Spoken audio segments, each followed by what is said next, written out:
Hey guys, tonight we begin with something very relatable. Your daily routines. Think about those quiet moments you spend in front of a mirror, preparing for the day, or winding down at night. You will probably see them as personal, modern habits. Perhaps a simple part of getting ready or relaxing. But what if I told you that thousands of years ago, people were just as, if not more, obsessed with their appearance and cleanliness? More accurately, tonight, you'll explore how ancient Egyptians approached hygiene and beauty. And it turns out, it was far more elaborate, fragrant, and sometimes a little more bizarre than you might imagine. Before you settle in, if you find yourself enjoying this journey through history, a quiet like and a subscription would mean a lot.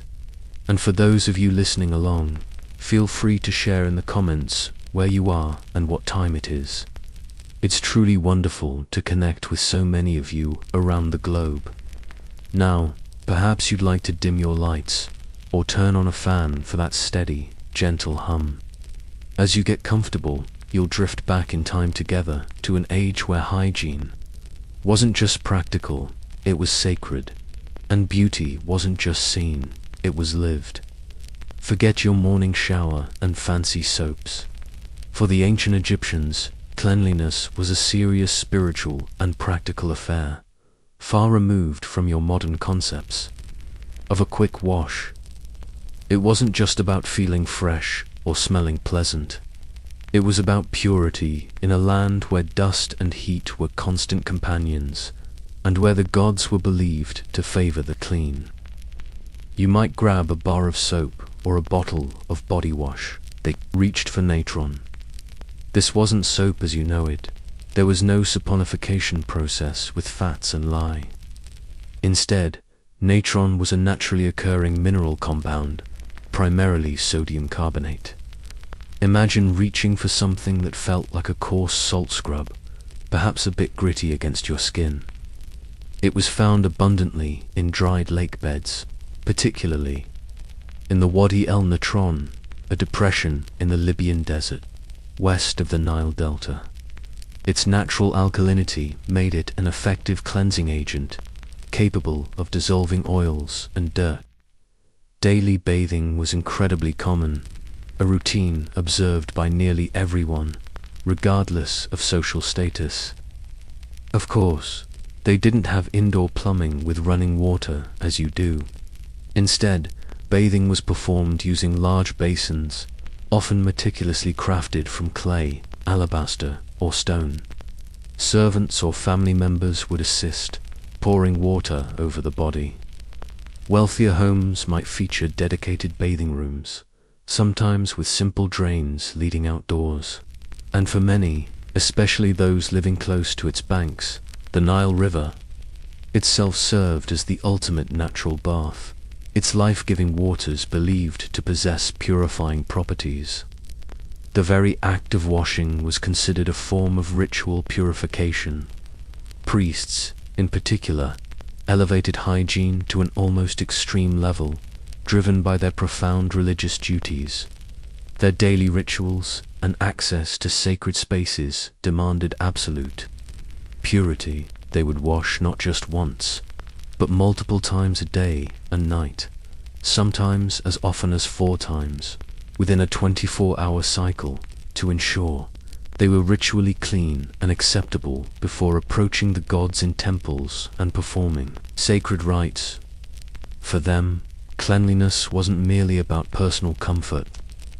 It was a non-negotiable religious duty, a prerequisite for divine communion.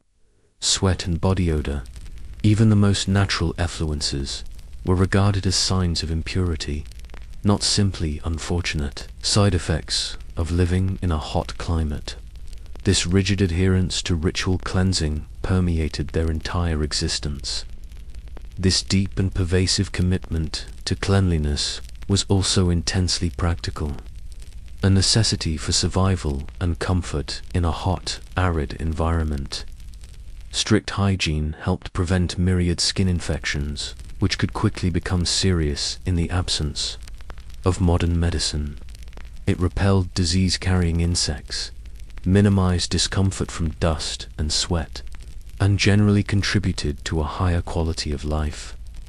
The Egyptians understood, intuitively, the profound connection between cleanliness and overall well-being, both physical and spiritual.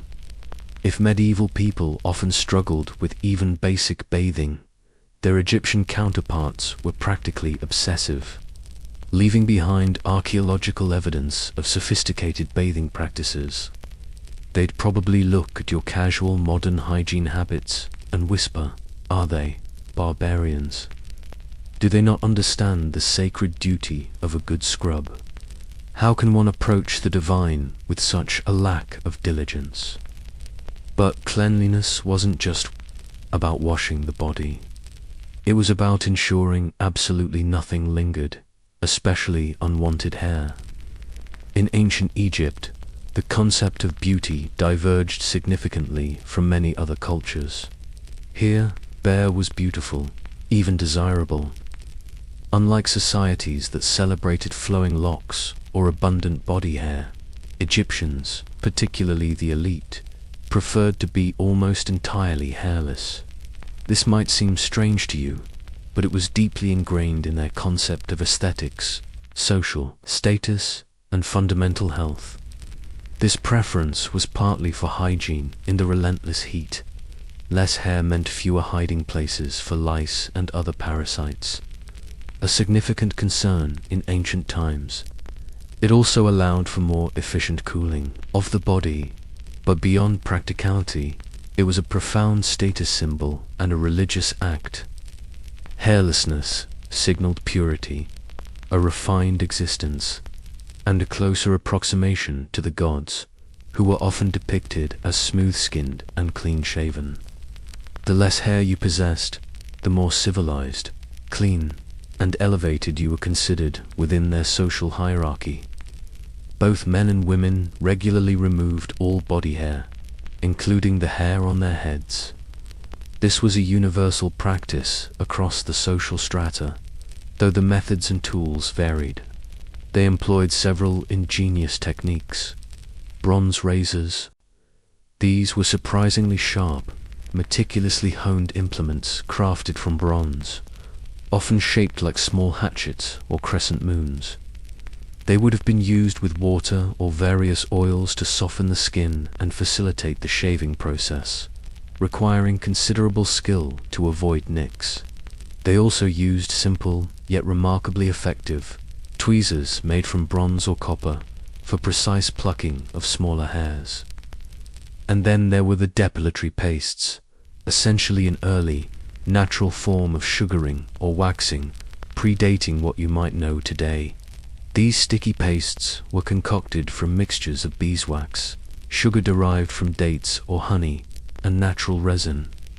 Sometimes, more exotic and dangerous ingredients, like arsenic sulfide, were also incorporated, though less commonly due to their toxicity. Imagine the warm, sticky, sweet smell of a depilatory session, perhaps accompanied by a sharp pull. This method was widely used for larger areas of the body. For many, particularly the upper classes, this was a constant, almost daily ritual, a demanding aspect of their personal grooming. Even eyebrows were meticulously plucked, reshaped, and often darkened with pigment. You can imagine the painstaking process, perhaps with a skilled servant performing the task for the wealthy, meticulously working to achieve that desired, smooth, hairless ideal. To be hairless meant you were less animalistic, more refined, and inherently closer to the divine, who were often depicted in their art as possessing perfectly smooth, hairless forms. So, while you're meticulously planning your hair removal routine today, spare a thought for the Egyptian enduring under the desert sun, likely without the benefit of modern soothing creams or cooling gels. Your quick 5-minute shave, that was a luxury they'd undoubtedly envy. But if your head was bare, what did you put on it? A surprisingly complex, highly functional, and often wonderfully fragrant solution: wigs. In ancient Egypt, wigs were far more than just a fashion statement. They were a central pillar of Egyptian identity, serving multifaceted roles that included protection, signifying social status, and even acting as sophisticated personal scent diffusers. Today, you might consider a wig for convenience, for a temporary style change, or perhaps to cover hair loss. For Egyptians, however, wigs were a daily necessity, a profound social marker, and a crucial element of their personal presentation. They were crafted with immense skill and artistry, reflecting a deep understanding of aesthetics and practical needs.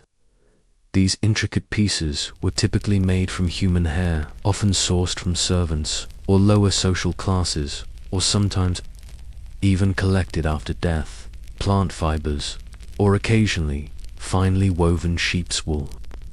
Wigs came in an astonishing array of shapes and sizes, from short, tightly curled bobs favored by laborers to elaborate, heavy, cascading constructions designed for pharaohs, queens, and high-ranking nobles. These wigs were often densely packed, intricately braided onto a mesh base, and sometimes even adorned with jewels or gold threads.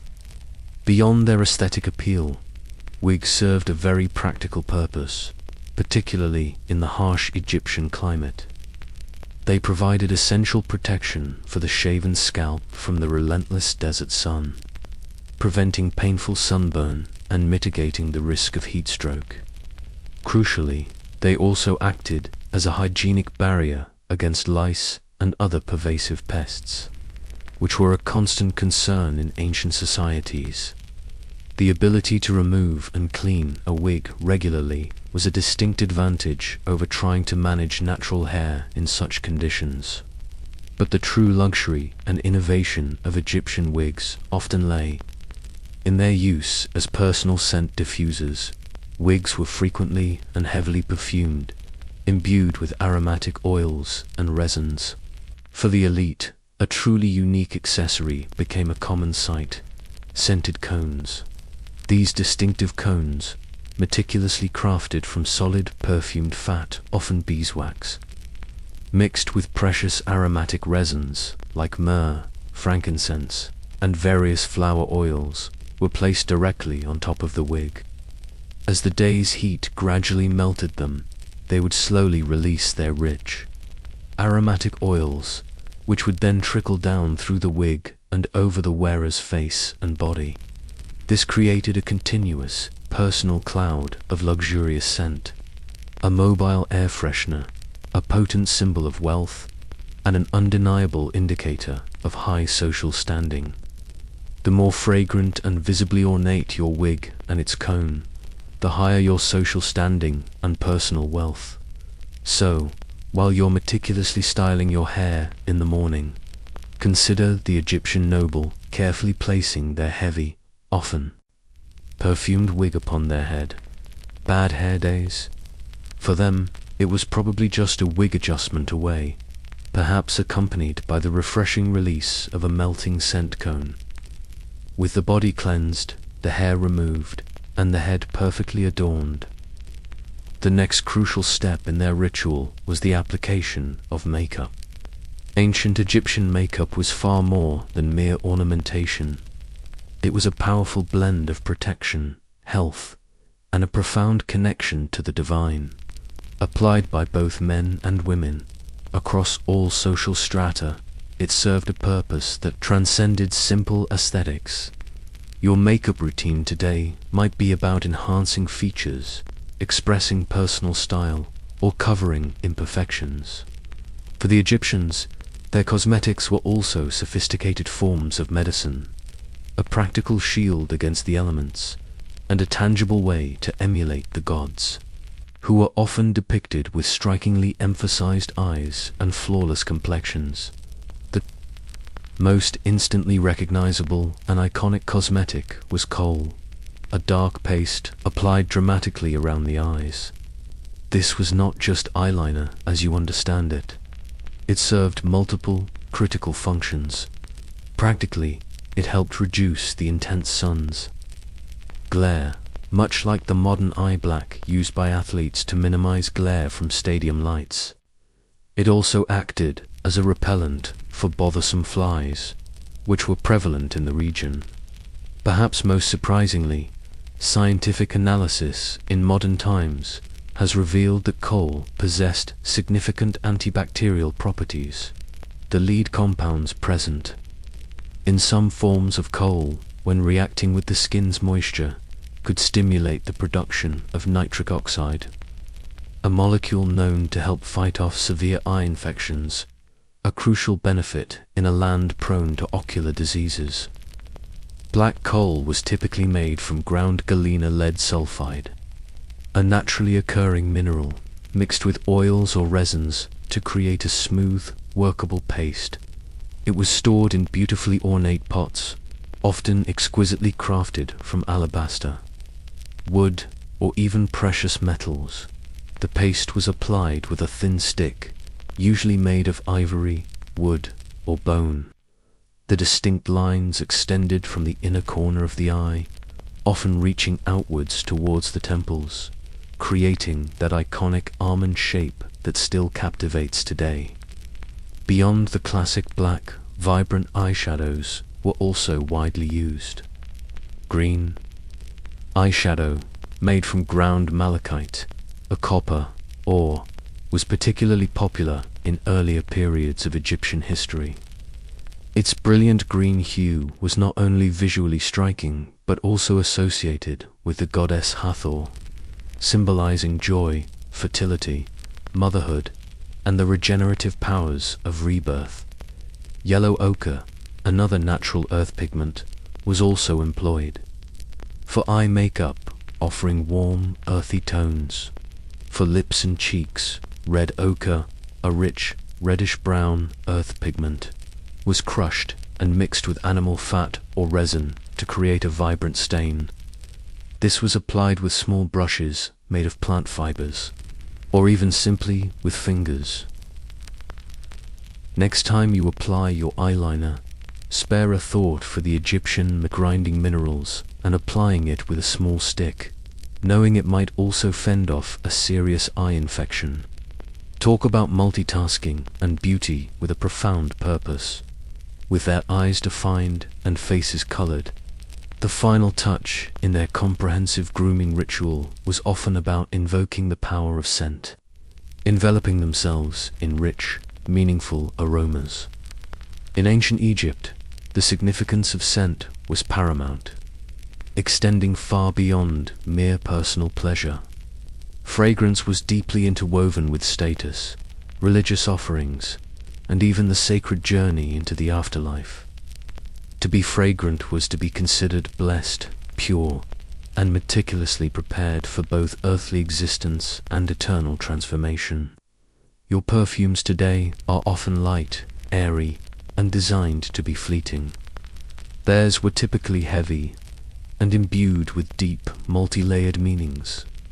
These weren't simply liquid spritzes. They were often solid bombs, thick oils, or concentrated unguents applied generously to the skin, hair, and even clothing. The Egyptians were renowned as master perfumers, possessing sophisticated techniques for extracting essences. They produced a vast array of these unguents, oils, and perfumes using processes like enfleurage or maceration, where fragrant materials were steeped in fats or oils to absorb their aroma. Ingredients included highly prized resins like frankincense and myrrh, often imported at immense cost from distant lands. Reflecting the wearer's wealth, exotic spices like cinnamon and cardamom, and indigenous flowers such as lily, lotus, and jasmine, each chosen for its unique fragrance and symbolic meaning. These thick balms and oils were applied copiously to the skin, often massaged into the scalp, and even rubbed into the hair, contributing to its lustrous appearance and fragrance. For the elite, as mentioned earlier, the perfumed cones worn on top of wigs were a common sight. As the day's heat gradually melted these cones, They would continuously release their rich, complex aromas, creating a personal cloud of luxurious scent that literally announced the wearer's presence and affirmed their elevated status. The more fragrant and exotic the ingredients, and the more generously they were applied, the higher the wearer's social standing and personal wealth. Beyond personal adornment, perfumes and oils held immense religious significance. They were crucial in religious ceremonies, offered as precious gifts to gods in temples, signifying devotion and seeking divine favor. Their use was also extensive and central to the mummification process. Anointing the deceased with sacred oils and wrapping them in fragrant linen was believed to not only preserve the body but also prepare it spiritually for eternal life, ensuring a sweet-smelling and auspicious journey to the realm of the gods. The very act of embalming was a meticulous ritual of purification and perfuming. Forget your quick spritz of modern perfume. Imagine the Egyptian noble, constantly layered in rich, aromatic bombs, a walking cloud of exotic, enduring scent. You'd certainly know when they entered a room, and likely how important they were, simply by their captivating aroma. These elaborate rituals, encompassing every aspect of their daily hygiene and beauty, from head to toe, weren't just about looking good in life. They were part of a holistic approach to purity, health, and ensuring a blessed existence, both on earth and in the vast, mysterious beyond, a seamless blend of the mundane and the divine. So, the next time you step into your bathroom, consider the ancient Egyptians and their elaborate daily rituals, a testament to how deeply ingrained hygiene, beauty, and spirituality were in their very existence. Their meticulous care, from the natron scrub to the perfumed wig, painted a picture of a culture deeply connected to purity and appearance, far beyond mere vanity. The year is 1773, and the air in colonial Boston is not filled with pleasant scents, but with something far more volatile, the bitter smell of resentment and rebellion. Life in Boston in the late 18th century revolved around its bustling port. It was a thriving colonial hub, a vital gateway for goods and ideas flowing between the American continent and the vast British Empire. Yet, despite its apparent prosperity, it existed under the increasingly heavy hand of a distant crown. After the costly and protracted French and Indian War, Great Britain found itself burdened with immense national debt. In a series of strategic, yet ultimately disastrous, moves, the British Parliament resolved that its American colonies, prosperous and growing, should bear a significant portion of this financial burden. Thus, a cascade of new taxes and new laws were imposed, all decided thousands of miles away in London, by a parliament where the colonists had no direct representation. This fundamental lack of a voice in their own taxation became a central grievance. For the diverse populace of Boston, the industrious merchants whose ships plied the Atlantic, the skilled craftsmen whose workshops lined the narrow streets, the sturdy shipbuilders shaping timber into vessels, the resilient fishermen harvesting the rich waters, and the common laborers who formed the backbone of the city. This imposed taxation represented a deepening injustice. Every piece of paper they touched, from legal documents and shipping manifests to newspapers and even playing cards, seemed to carry a new duty. Every imported good that arrived in the harbor, from a silk ribbon to a bushel of spices, was subject to new levies. The burden was acutely felt, not only in their pockets, impacting their livelihoods and trade, but more profoundly, in their very sense of self-governance and fundamental rights as British subjects.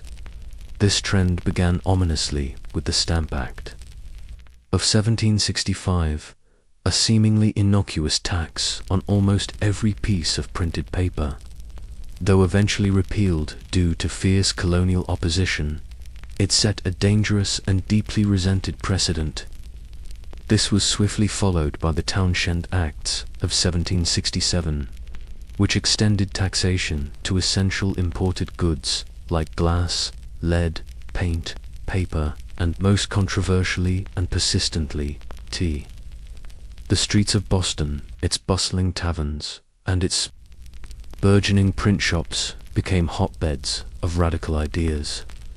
Whispers of discontent grew into open discussions, and then into fervent declarations. The resonant cry of no taxation without representation quickly became the unifying slogan of the burgeoning resistance movement. This powerful phrase, concise and deeply rooted in British constitutional tradition, articulated a principle that the colonists believed was being fundamentally denied to them. They argued that for a government to legitimately tax its citizens, those citizens must have direct representation and consent in the legislative body imposing the taxes. This was not a demand for independence at this stage, but for the rights they felt were inherent to all Englishmen. Every new tax, each new imposed regulation, pushed the colonies further towards a breaking point, fueled by perceived tyranny, an escalating economic hardship. Even the daily ritual of a morning cup of tea, a comforting part of their routine, began to symbolize this pervasive oppression. The relationship with the mother country, once characterized by loyalty and mutual benefit, was visibly fraying, thread by thread, pushed to a breaking point by what they saw as an unjust and unresponsive imperial power. The stage was being subtly, yet irrevocably, set for a conflict far greater than mere tax disputes. By the year 1773, a period of intense colonial pressure, including widespread boycotts and protests that had damaged British trade, had led to the repeal of most of the deeply unpopular British taxes. However, one significant levy tenaciously remained: the tax on tea. This seemingly minor point of contention, the final vestige of the Townshend Acts, would soon ignite the flames of revolution in a way no one could have fully predicted. Then, in May of that fateful year, the British Parliament, still grappling with its immense debt and seeking to bolster a vital trading entity, enacted the Tea Act. On its surface, this legislation appeared to offer a beneficial arrangement for the financially strained colonies, or at least for the tea-drinking populace. The British East India Company, a colossal trading entity that was both a symbol of British imperial power and teetering on the brink of bankruptcy due to mismanagement and massive stockpiles of tea-gathering dust in its warehouses, was granted a lucrative and unprecedented monopoly on tea sales directly to the American colonies. This unique privilege meant the East India Company could bypass the traditional colonial merchant intermediaries, who had previously purchased tea from the company in London and arranged for its shipping and sale in America.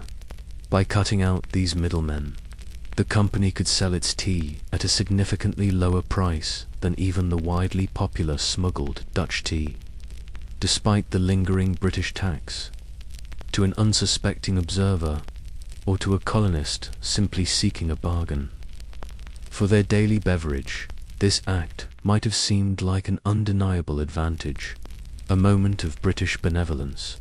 However, astute colonists, particularly the shrewd merchants whose very livelihoods depended on freely importing and selling tea themselves, immediately recognized the profound and insidious underlying implications. This act, they argued, was not merely about providing cheaper tea. It was a calculated maneuver by Parliament to implicitly assert its supreme right to tax the colonies without their consent. If the colonists accepted cheaper tea with a tax, they would, by default and without further debate, be acknowledging Parliament's ultimate authority to impose such levies without their representation. It was universally perceived as a cunning, yet dangerous trick, a poisoned chalice disguised as a sweet deal, designed to undermine the very principle of no taxation without representation. The established colonial tea merchants, long the vital intermediaries in the lucrative tea trade, found their businesses directly threatened by the East India Company's sudden and overwhelming monopoly. Their livelihoods, built over generations and integral to the colonial economy, were now precariously at risk. In response to this grave economic threat and the constitutional challenge, the Sons of Liberty, a clandestine organization of patriots whose members were deeply committed to protecting colonial rights, began to intensify their radical activities. Prominent figures like Samuel Adams and John Hancock emerged as increasingly powerful and vocal leaders. Known for their fiery rhetoric, their unwavering commitment to colonial liberties, and their strategic organization of popular dissent, they were vocal, determined, and openly called for widespread, unified resistance. Pamphlets and broadsides circulated, urging colonists to boycott the taxed tea and to stand firm against what they saw as an imperial plot to undermine their freedoms. The stakes escalated dramatically, presenting the colonists with a stark, unavoidable choice: either acquiesce to an unacceptable precedent set by a distant parliament, or stand firm, even defiantly, against imperial overreach, whatever the cost. In late November 1773, 3 key vessels belonging to the East India Company, the Dartmouth, the Eleanor, and the Beaver, undertook their fateful journey into Boston Harbor. These ships carried not just their precious cargo of tea, but an almost palpable cargo of mounting political tension and colonial fury. As the vessels dropped anchor, their cavernous holds were packed with thousands of chests of the very commodity that had ignited such widespread resentment throughout the American colonies. Each chest, containing approximately 300 to 400 pounds of tea, represented a direct and undeniable challenge to colonial self-governance. The sight of these ships, laden with the contentious cargo, became a stark focal point for the escalating crisis. On one side of the deepening divide, the customs officials, unwavering in their allegiance to the British Crown, were prepared to ensure the tea was unloaded and duties paid according to imperial law. Governor Thomas Hutchinson, equally resolute in his loyalty to the Crown, was determined to see the tax collected and British authority firmly upheld. He believed that any concession, any sign of weakness in the face of colonial defiance, would only embolden further resistance. His 2 sons and a nephew were also consignees for the tea, adding a personal stake to his official duties. However, on the opposing side, the Sons of Liberty, deeply committed to protecting colonial rights and resisting any perceived encroachment on their liberties, were equally unyielding. They were absolutely determined that the tea would under no circumstances be landed. Rumors and fervent discussions intensified, swirling through Boston's taverns, meeting houses, and bustling marketplaces.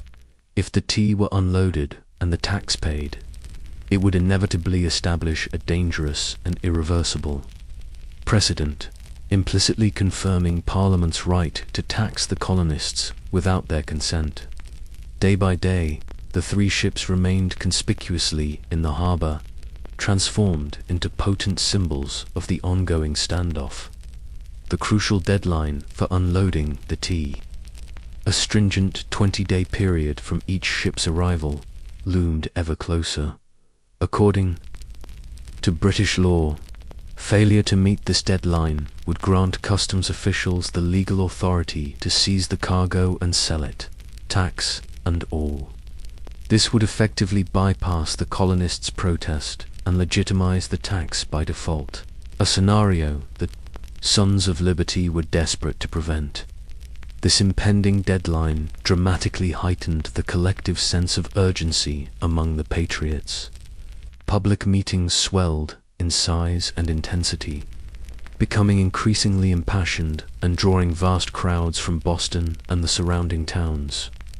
The venerable Old South Meeting House, a central venue for colonial gatherings and fervent debate, was packed to overflowing with concerned citizens, many spilling out into the adjacent streets, all seeking resolution and direction before the window of opportunity irrevocably closed. Leaders delivered increasingly fiery speeches, fervently urging decisive action before the Crown could impose its will. On the evening of December 16th, an atmosphere of profound tension hung over Boston. A colossal meeting convened at the Old South Meeting House, drawing an unprecedented number of citizens. Thousands of colonists, crammed shoulder to shoulder within its historic walls and overflowing into the adjacent streets, listened intently to the proceedings. Among the impassioned speakers was Josiah Quincy Jr., a prominent lawyer and patriot, who declared with profound conviction, his voice cutting through the tense atmosphere, "It is not the spirit that vapors, or the tongue that talks, but the hand that executes that must be relied on." His words, a direct and unambiguous call to tangible action rather than mere rhetoric, resonated powerfully with the palpable frustration and rising determination of the assembled crowd. The debate within the meeting raged with increasing fervor, reaching a fever pitch as the legal deadline for the tea grew closer. Should the tea be forcibly sent back to England, despite Governor Hutchinson's unyielding stance? Or should it, under protest, be allowed to land, risking the constitutional precedent that would fundamentally undermine colonial liberties?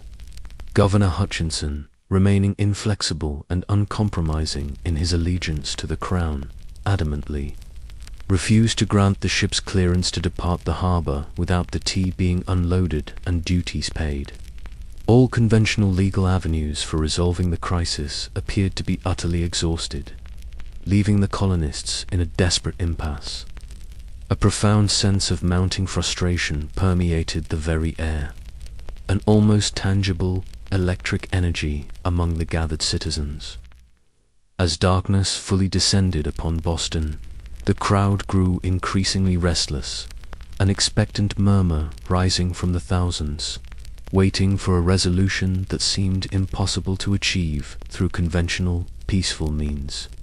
Suddenly, as the formal meeting controversially concluded without a resolution satisfactory to the patriots, a unified shout erupted from the throng. Accounts vary as to its precise origin. Some attribute it to Samuel Adams, suggesting a prearranged signal. Others believe it was a spontaneous outburst from within the crowd itself.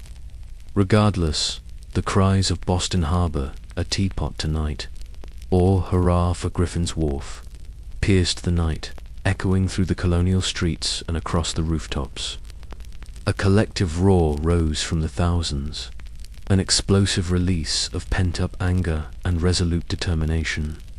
Immediately, a surging wave of people, some meticulously disguised in a form of symbolic protest, others simply in their regular attire, streamed purposefully out of the meeting house, marching with a singular, unyielding purpose towards the docks. The crisp night air became thick with anticipation, the sounds of their determined footsteps echoing through the city. The stage was now irrevocably set for a direct, unprecedented confrontation with imperial authority, a moment that would forever change the course of American history. As the participants made their way through the narrow, twisting cobblestone streets of Boston under the cloak of night, figures began to emerge from the gloom. Many were dressed in the striking, symbolic guise of Mohawk warriors, their faces meticulously smudged with soot or paint. This was more than a mere disguise.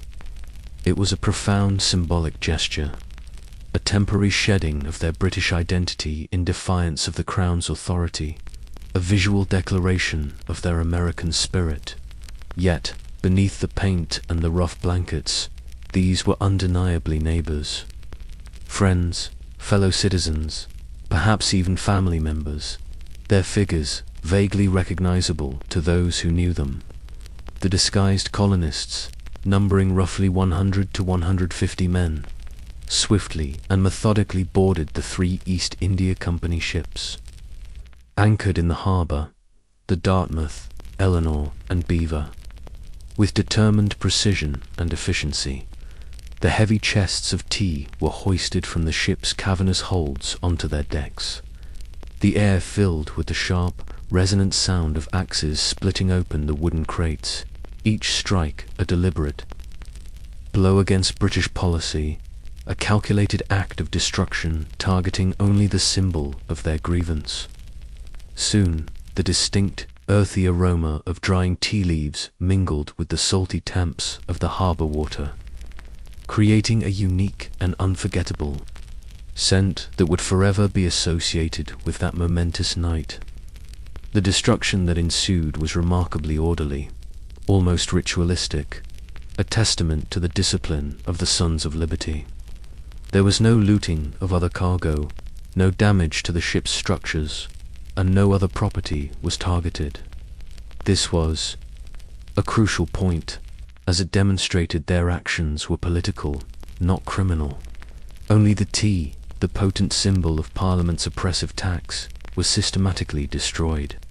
For nearly 3 hours, under the cover of the night, these determined men methodically emptied 342 chests of tea into the harbor, a cargo valued at an immense £10,000 sterling, an enormous sum for the time, equivalent to millions. In today's currency, the rhythmic splashing sounds echoed across the water, a defiant symphony against the backdrop of the quiet, watching city, a city holding its breath in anticipation of the morning's reaction. This was not merely an act of vandalism. It was a deliberate act of profound political theater, a desperate plea for liberty delivered with an undeniable force that would soon reverberate far beyond the confines of Boston Harbor, signaling a revolutionary turning point in the relationship between Great Britain and its American colonies. As the last of the tea floated on the chilly waters of Boston Harbor, a tense, expectant quiet descended upon the city. The audacious act was done. The defiant message had been sent. The silent ships, now empty of their controversial cargo, the lingering scent of tea mixed with the salty air, and the uneasy peace of a new dawn that would bring furious repercussions remained. This daring act of defiance, committed under the cover of night by ordinary citizens, sent shockwaves across the Atlantic, deepening the already profound rift between a powerful empire and its increasingly determined colonies. The British Crown's response would be swift and severe, transforming an act of protest into an undeniable catalyst for outright conflict, irrevocably setting the stage for the American Revolution. Born in 69 BCE, Cleopatra, the 7th Philippator, entered a world of immense wealth and profound instability. She was the daughter of Ptolemy, the 12th Olitz, a pharaoh whose reign was characterized by relentless political turmoil, popular uprisings, and a precarious reliance on Roman patronage. From her earliest days, Cleopatra would have been immersed in the opulent, yet inherently dangerous environment of the Ptolemaic court in Alexandria.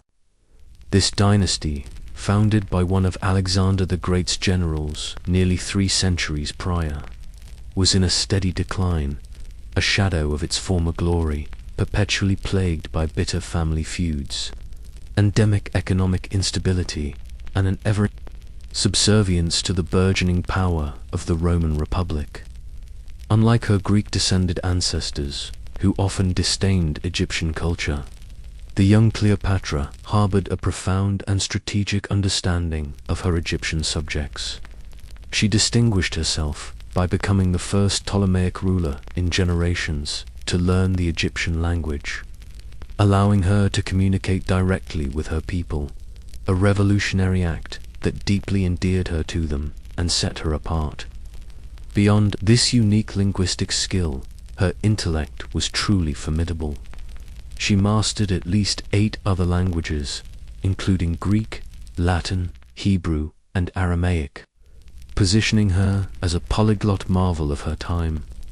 Her education was remarkably extensive, encompassing not only the traditional arts of rhetoric and governance, but also philosophy, mathematics, astronomy, and even the esoteric practices of alchemy. These diverse intellectual pursuits would later inform her sophisticated strategic thinking and her ability to engage with diverse cultures. This was not a princess destined to be a mere figurehead, nor one reliant solely on her celebrated beauty.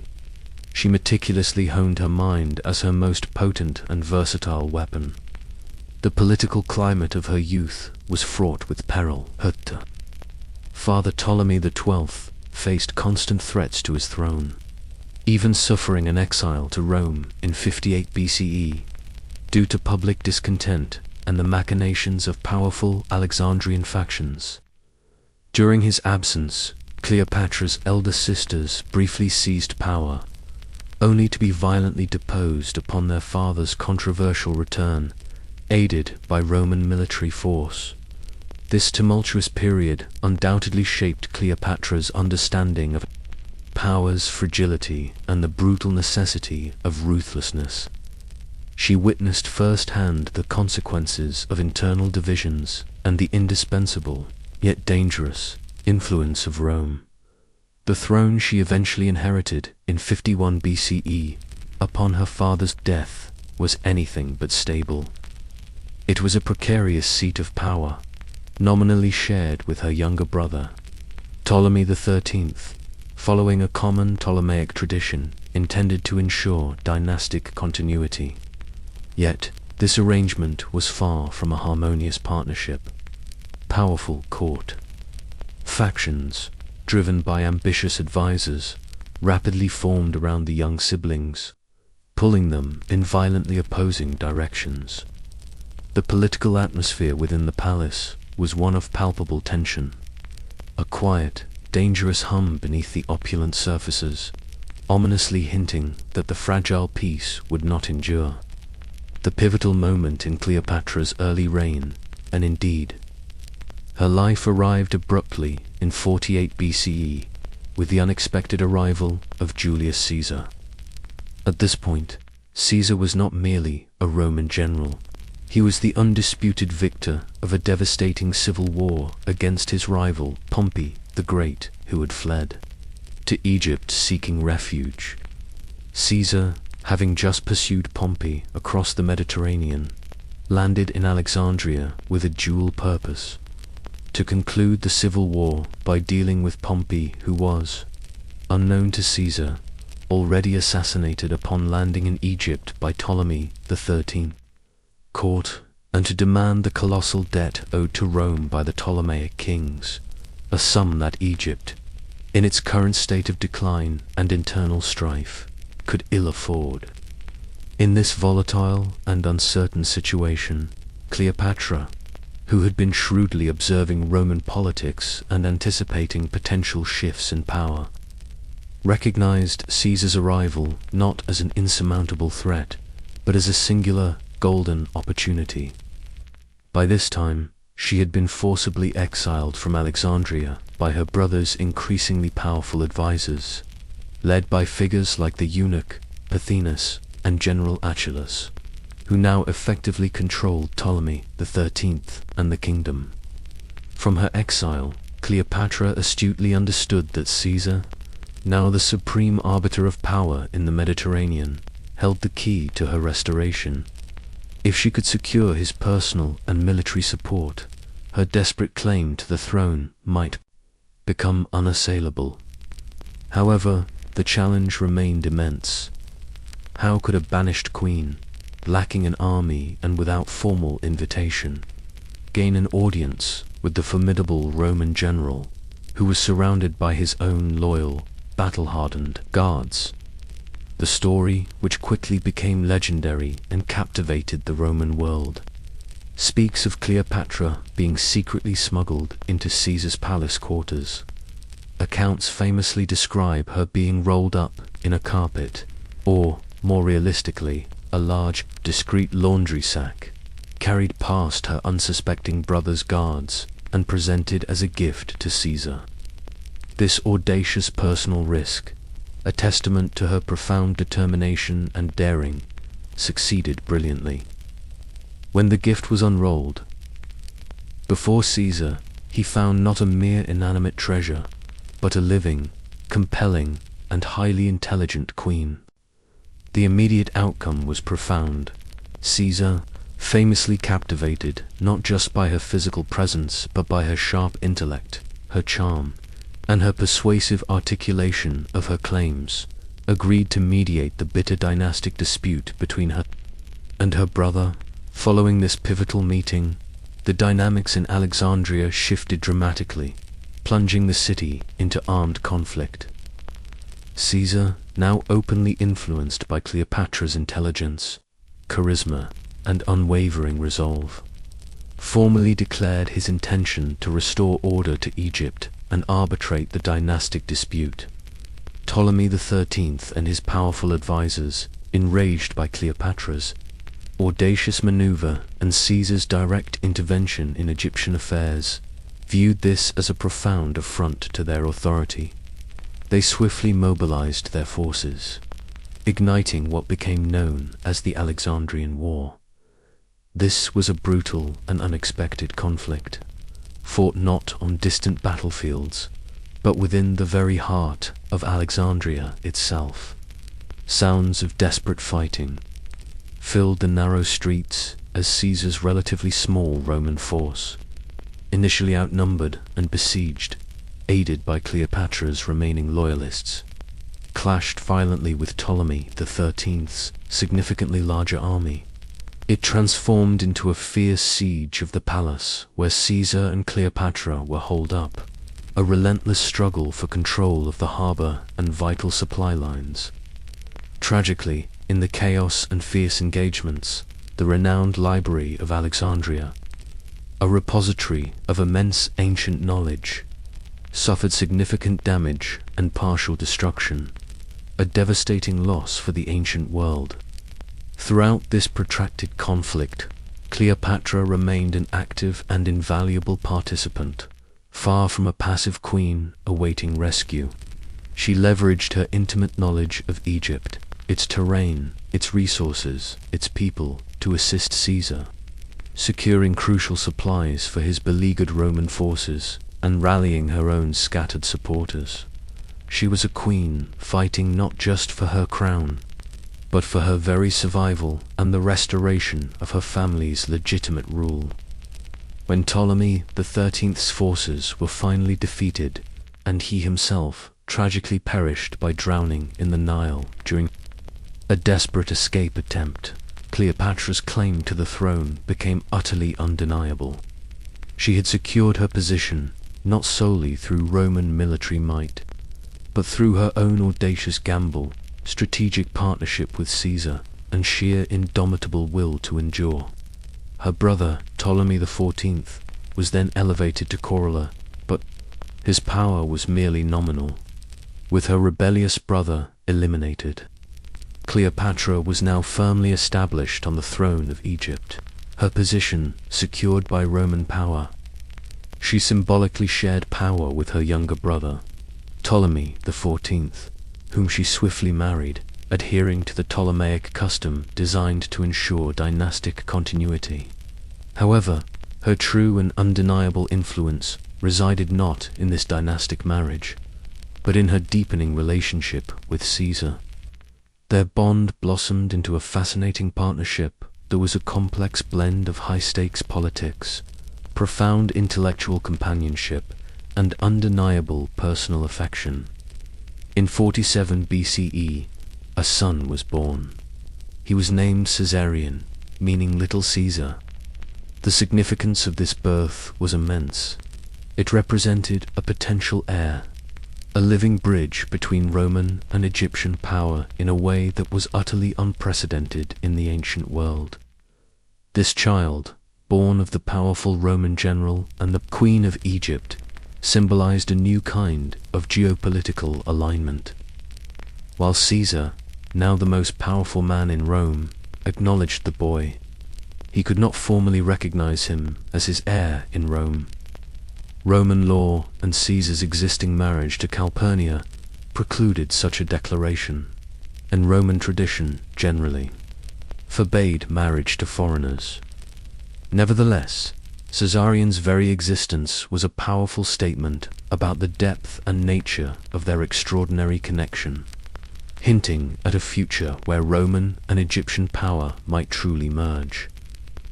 Cleopatra's subsequent visits to Rome proved to be truly remarkable and highly controversial events.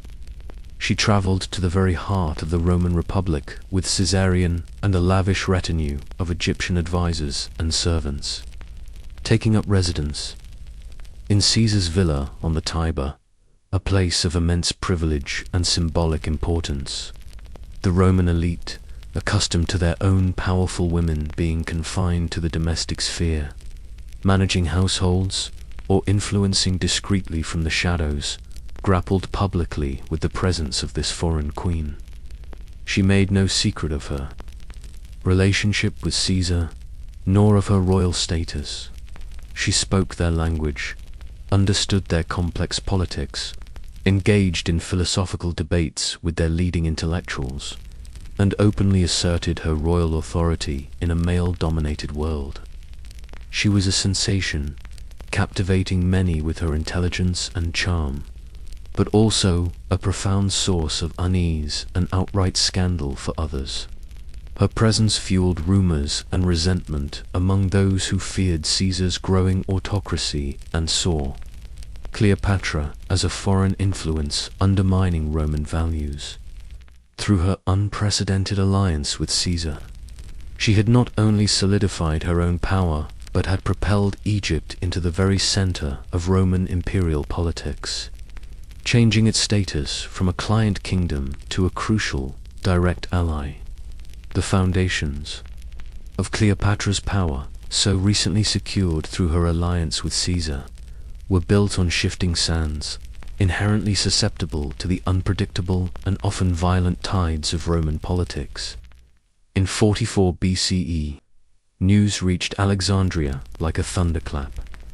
Julius Caesar had been assassinated in Rome by a conspiracy of senators on the Ides of March. The very bedrock of Cleopatra's influence and security had been violently removed. Rome was instantly plunged into a new era of profound chaos, a brutal power vacuum that threatened to destabilize the entire Mediterranean world once more. Cleopatra's response to this cataclysmic event was both swift and strategically astute. Recognizing the immediate danger to her position and to Caesarion, she immediately departed Rome and returned to Egypt, consolidating her kingdom's resources and carefully observing the unfolding power struggles in Rome. She understood that while her throne was momentarily safe from direct Roman intervention, she desperately needed a new, formidable Roman ally. If Egypt was to maintain its precarious independence against the relentless tide of Roman expansion, years of brutal civil war consumed Rome. As new figures rose to absolute power, young Octavian, Caesar's adopted heir, a meticulous and calculating strategist, and the charismatic but deeply flawed general, Mark Antony, Caesar's loyal lieutenant. These two, along with Lepidus, formed the second triumvirate, carving up the Roman world and relentlessly pursuing Caesar's assassins.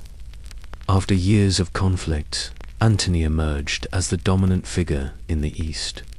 By 41 BCE, facing immense military and administrative challenges, Antony summoned Cleopatra to meet him in Tarsus, in modern-day Turkey, he needed more than just a meeting. He required substantial funds, extensive Egyptian resources, and the unwavering loyalty of Egypt to finance his ambitious military campaigns, particularly against the Parthian Empire, and to solidify his control over the vast eastern provinces. But Cleopatra was destined to be far more than a mere supplier of funds. She came prepared to forge a new, equally profound alliance. Cleopatra's arrival in Tarsus to meet Mark Antony was a masterstroke of theatricality and diplomatic brilliance, a calculated display of power, wealth, and strategic allure. She sailed up the Cydnus River on a golden barge, famously adorned as the goddess Aphrodite rising from the waves, surrounded by musicians, attendants fanning clouds of fragrant incense and opulent decorations. She presented herself not just as a queen, but as a living deity, a figure of myth and profound historical lineage. This meticulously planned and visually stunning entrance instantly captivated Antony, who was already known for his love of luxury, grand spectacle, and dramatic flair. Their connection rapidly deepened, evolving into a fascinating partnership that was a complex blend of crucial political necessity, profound intellectual companionship, and undeniable personal affection.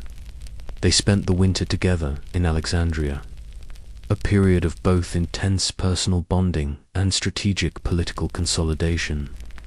During this time, they engaged in philosophical discussions, gambled, hunted, and even formed a convivial drinking club known as the Inimitable Livers.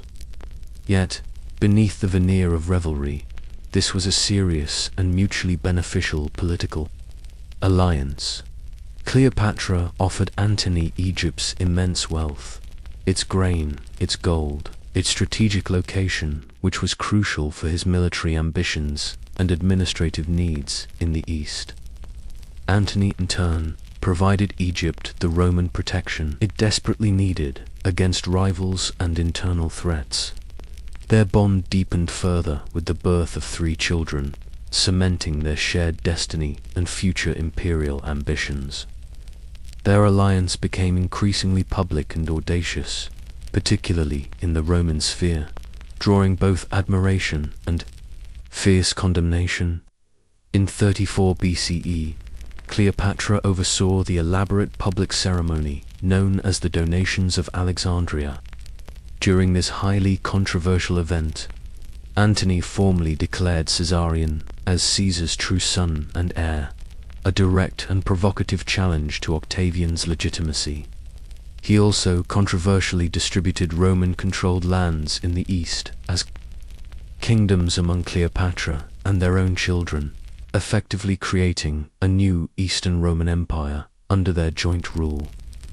This was a direct and undeniable affront to Roman republican traditions and a blatant usurpation of territories long claimed by Rome. Octavian, a shrewd, calculating, and utterly ruthless politician, immediately seized upon the donations of Alexandria as the ultimate propaganda tool.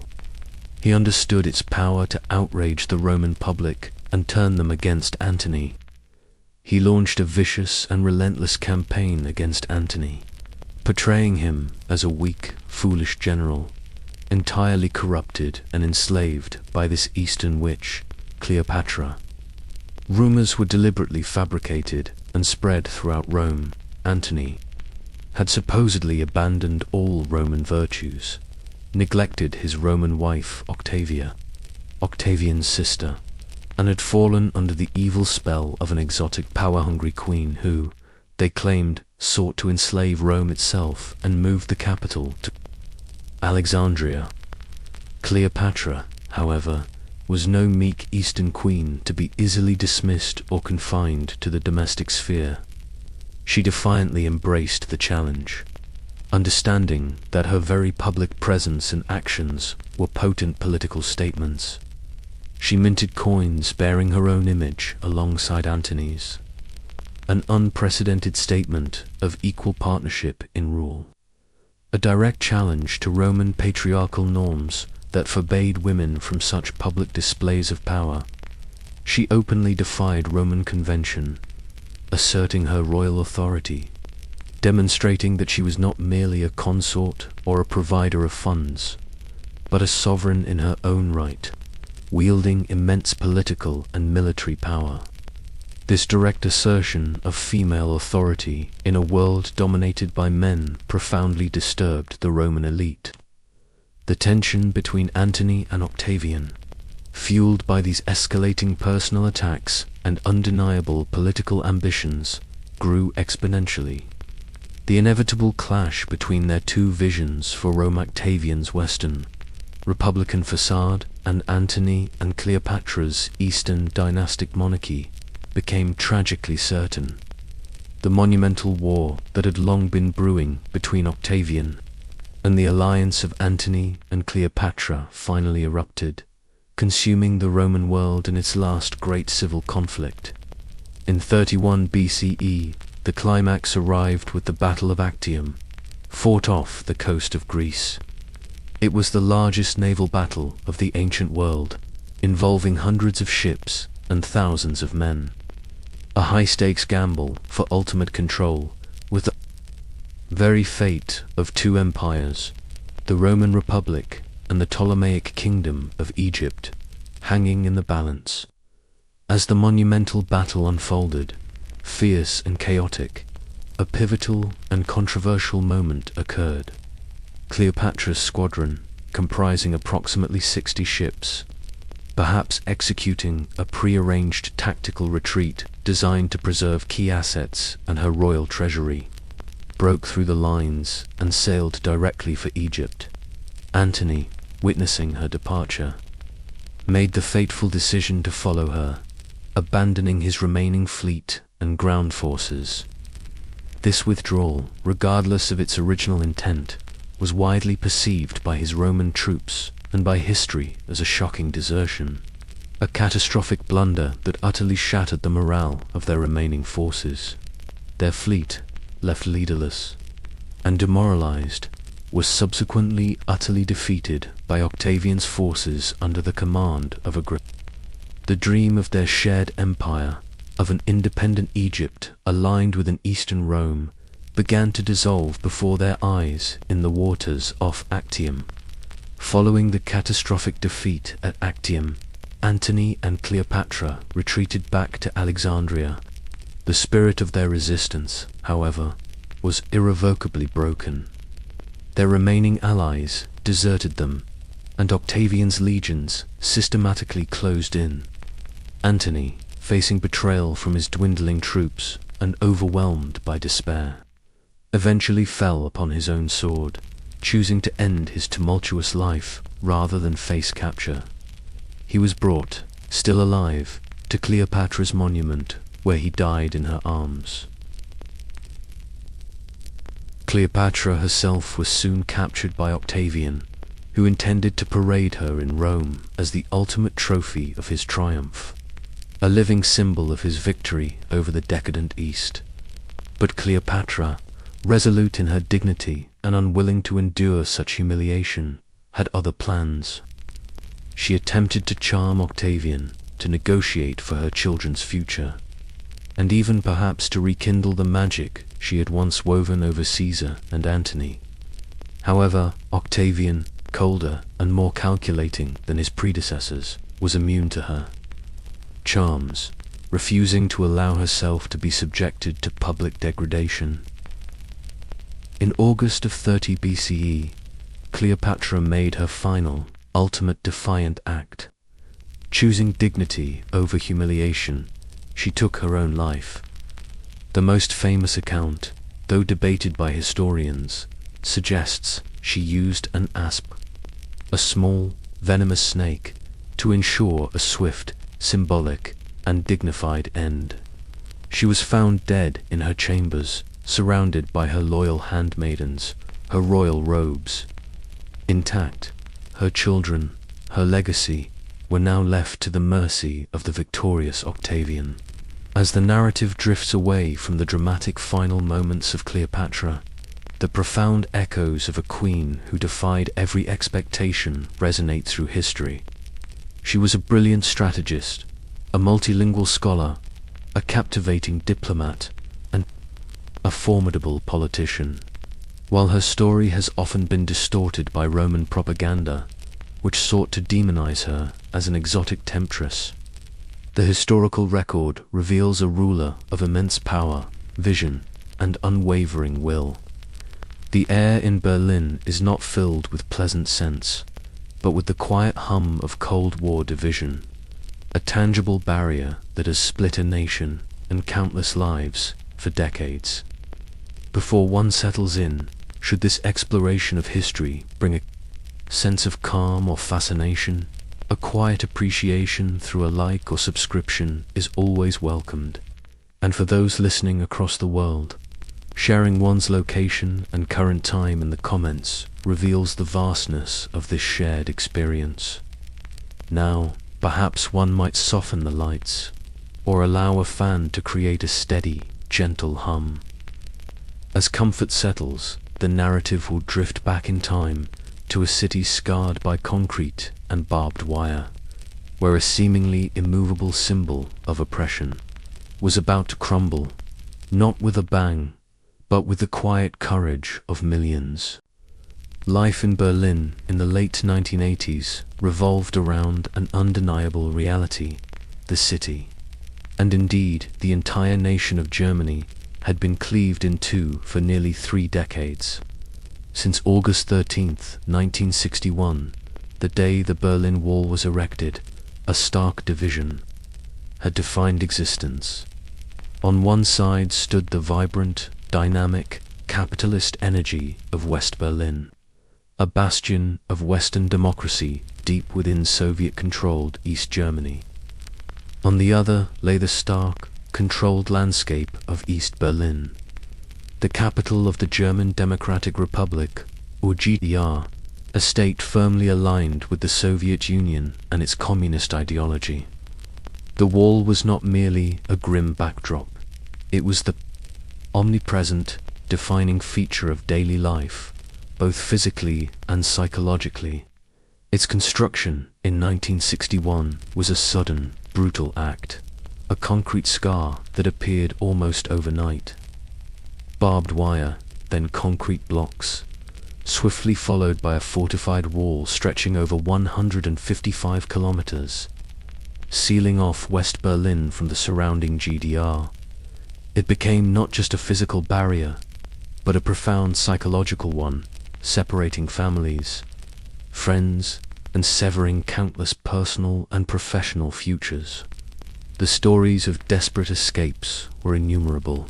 Individuals tunneling beneath the concrete, floating over in makeshift hot air balloons crafted from bedsheets, or crashing vehicles through heavily guarded checkpoints. Some succeeded in their desperate bids for freedom, often against incredible odds, but tragically, many did not. The omnipresent fear of the death strip, the heavily guarded, open land between the inner and outer walls, bristling with watchtowers, armed guards, anti-vehicle trenches, and tripwires, was a constant in the collective consciousness of those living close to its shadow. Over 140 people are known to have died attempting to cross the Berlin Wall. For those living in East Berlin, daily life was defined by quiet restrictions, a subtle but pervasive system of control. The Stasi, the notorious state security service, seemed ubiquitous.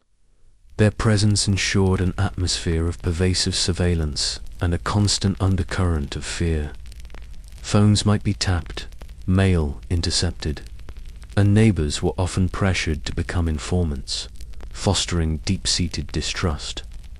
Within communities, consumer goods were perpetually scarce, leading to endless queues for basic necessities. And information was tightly controlled, with state-run media dominating the airwaves. Yet, through the cracks in this controlled environment, glimpses of the West permeated, forbidden radio broadcasts from West Berlin, faint television signals, the distant glow of neon signs, and the very idea of what life might be like on the other side. This constant contrast between the austere reality of the East and the perceived abundance of the West fostered a deep, simmering resentment beneath the surface of daily life. The wall, designed as an impenetrable symbol of communist power and stability, paradoxically served as a constant, stark reminder of the regime's failure to retain its own citizens. It felt eternal, unyielding, a permanent fixture in a quiet, constrained world. Yet, by the late 1980s, the winds of profound change were blowing irrevocably across Eastern Europe. The most significant catalyst for this shift was the emergence of Mikhail Gorbachev as the leader of the Soviet Union in 1985. His radical new policies of glasnost, meaning openness, and perestroika, meaning restructuring, began to filter through the Eastern Bloc. These revolutionary ideas, once considered utterly unthinkable under decades of Soviet dogma, slowly but persistently seeped through the formidable Iron Curtain, like a gentle yet insistent current beneath a seemingly unmoving surface. Gorbachev's implicit message that the Soviet Union would no longer intervene militarily to prop up unpopular communist regimes gave newfound courage to dissidents. Within East Germany itself, the growing discontent could no longer be contained or ignored by the aging and increasingly isolated regime.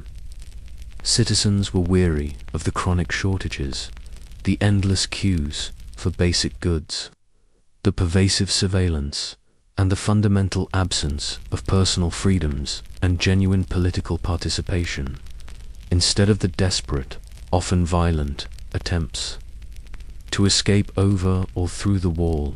New, organized forms of protests began to emerge. Small, peaceful demonstrations, organized primarily by church groups and dissident activists, started to swell dramatically in size, particularly in cities like Leipzig, Dresden, and eventually Berlin.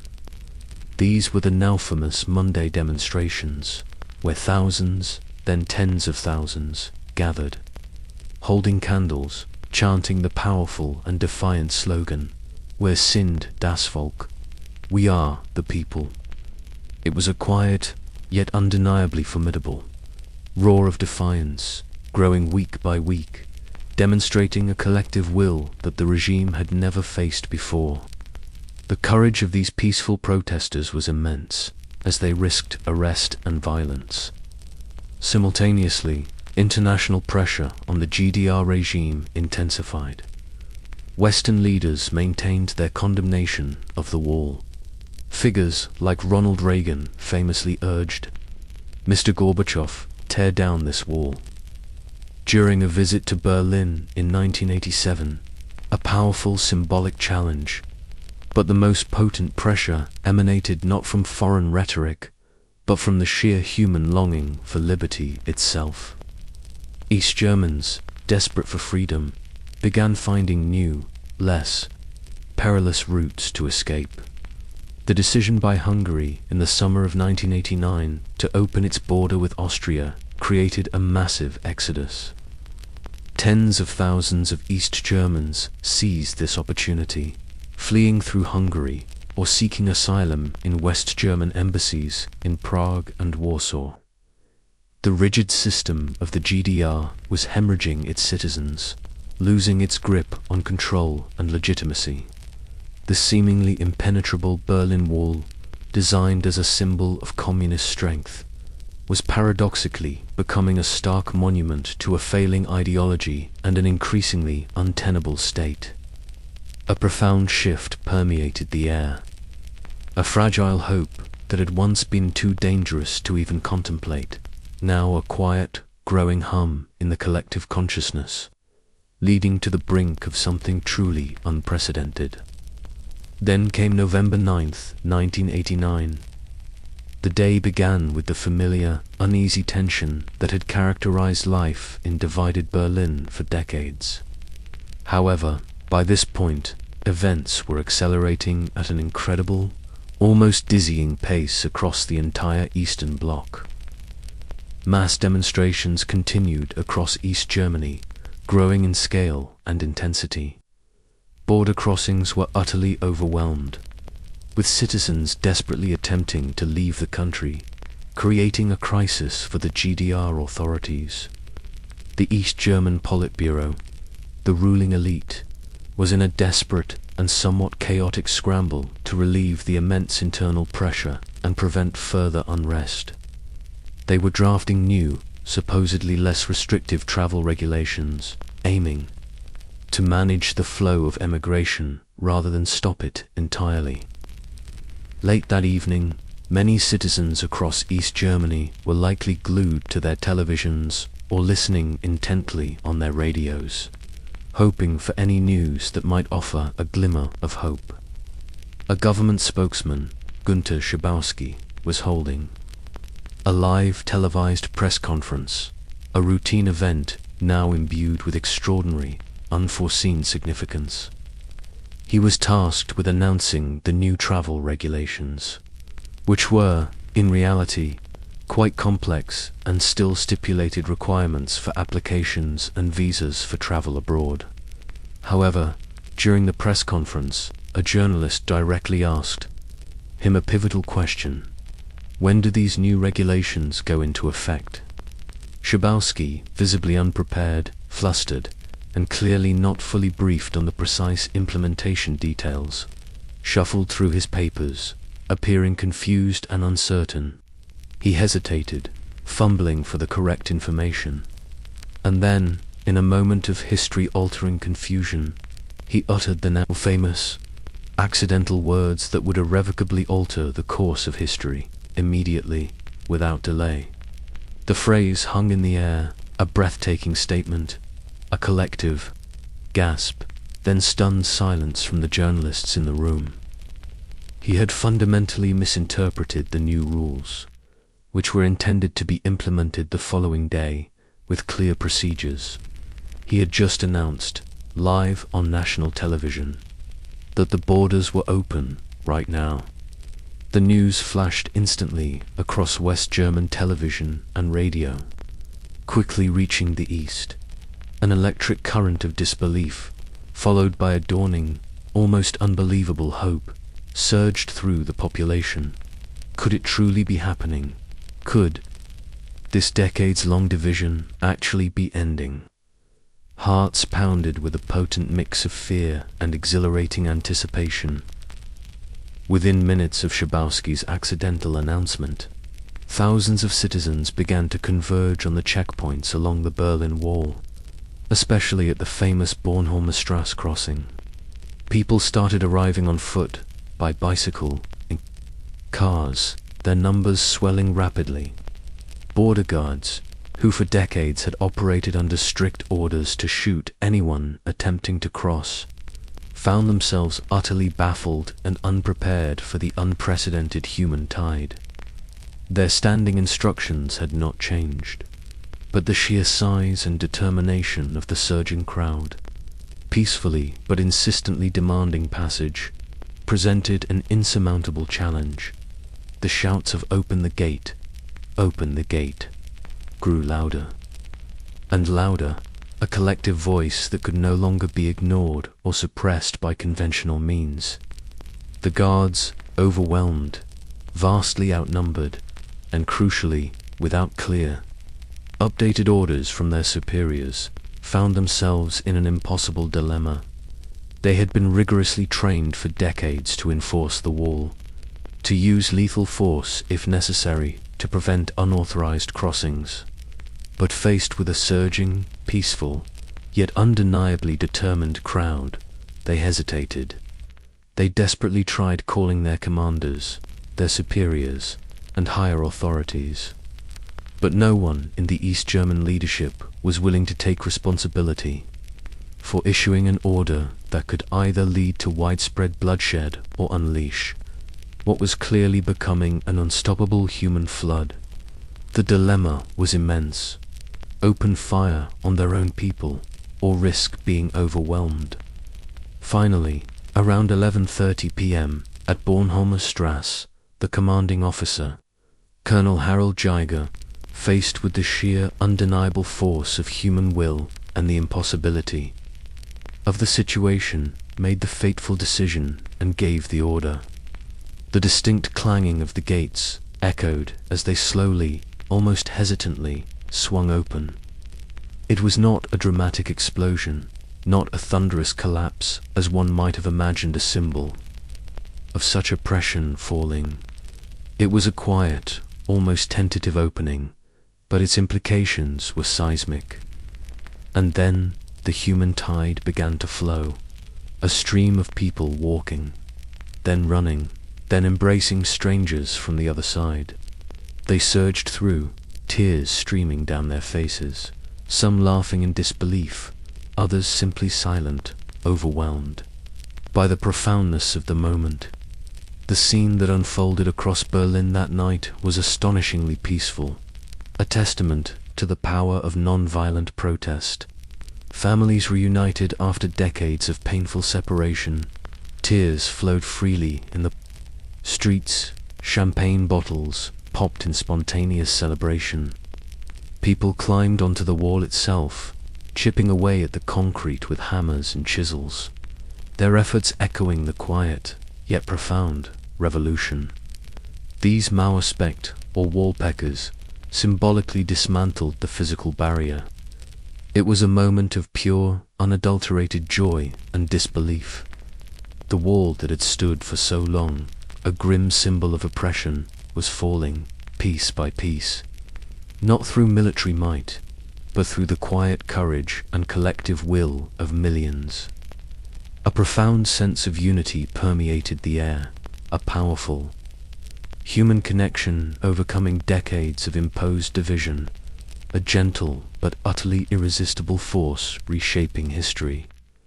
As the initial euphoria of that miraculous night gave way to the daunting task of building a common future, and the concrete dust settled, the complex reality of German reunification began to emerge. The physical barrier of the wall may have been gone, but the echoes of division lingered, deeply etched into the psyche, economy, and culture of a nation. The immediate aftermath was a whirlwind of joy, but also immense logistical and social challenges. Suddenly, two vastly different societies, one capitalist and one communist, built on fundamentally opposing principles, had to integrate. This was an immense undertaking, a monumental social experiment. For many in the West, reunification was a triumph, a long-awaited victory for freedom and democracy. For those in the East, it often brought uncertainty, job losses as inefficient, state-owned industries collapsed, the dismantling of familiar social structures, and for some, a sense of identity loss as their way of life was absorbed by the West. This feeling often led to a nostalgic longing for aspects of the old GDR, a phenomenon sometimes called the struggle for reconciliation was long and arduous, involving painful discussions about justice, the exposure of Stasi files, and the immense process of healing wounds that ran far deeper than any concrete barrier.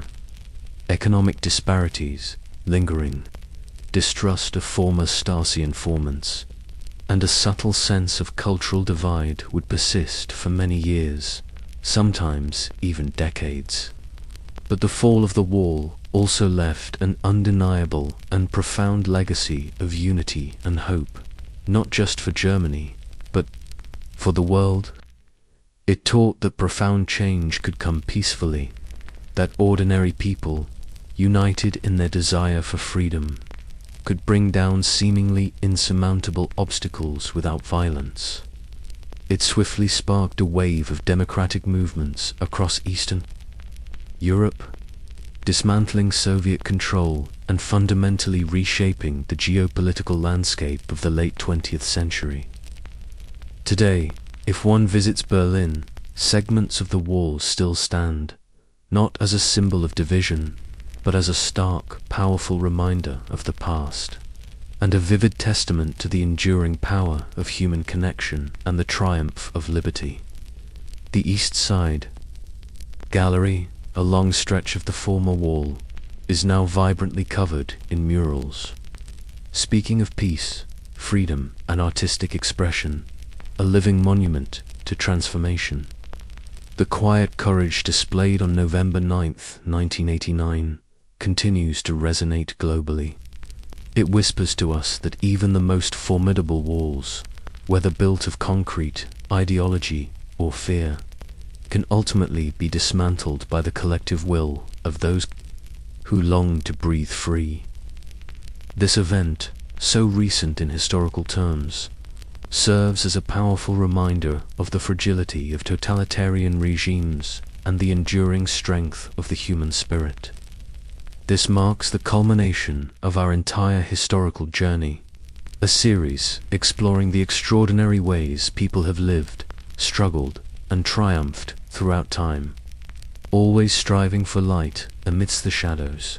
Sweet dreams, and may your slumber be peaceful in a world ever striving for unity and connection.